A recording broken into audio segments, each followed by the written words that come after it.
She was found at 6:17 in the morning, sitting upright at her kitchen table with a cup of tea in front of her, still warm. Her eyes were open.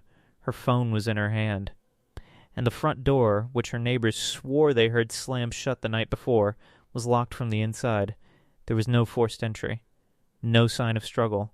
No note. The official report said, natural causes. But the detective who signed that report disappeared 4 days later. This is the story of what really happened to Mara Ellison, and why someone very powerful needed you to never hear it.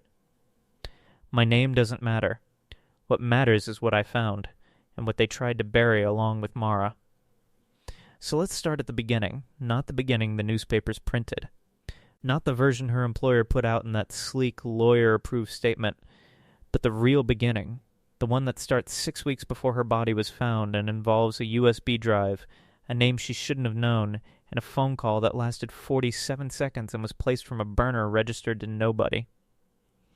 Mara Ellison was 34 years old, a data analyst at a mid-sized logistics firm called Acreon Solutions in the east of the city, unremarkable on paper, the kind of company that ships things and tracks things and bills things and that nobody thinks about twice. She had worked there for 9 years. She was good at her job. She was quiet. She kept to herself.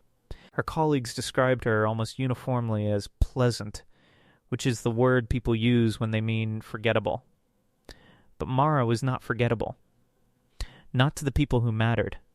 Because 6 weeks before she died, Mara stumbled across something in Acreon's data architecture that she wasn't supposed to find, and instead of doing what most people would do, which is close the file, go home.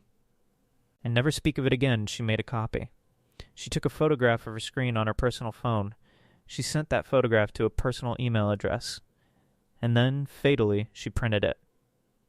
The printout was found inside the lining of her winter coat, her good coat, the one hanging in the hall cupboard, by her sister Kara 5 days after the funeral. Kara called the police. The police told her it was a spreadsheet. They told her it didn't mean anything. They assigned a detective named Robert Harlow to take her statement, and Detective Harlow told Kara, in measured tones, that grief sometimes makes people look for meaning where there isn't any. That was the last time Kara spoke to Detective Harlow, because 4 days later, as I mentioned, he was gone. His apartment, cleared. His car, still in the station car park. His case files, transferred to a detective sergeant named Price, who, when I called to ask about the Ellison case, told me the case was closed and that I should not call again. I called again. I want you to understand what was on that printout, because it is the engine of everything that follows. The spreadsheet Mara photographed was a routing manifest, a list of container shipments, dates, weights, and destination codes. On its face, completely ordinary. But Mara was a data analyst. She lived in patterns.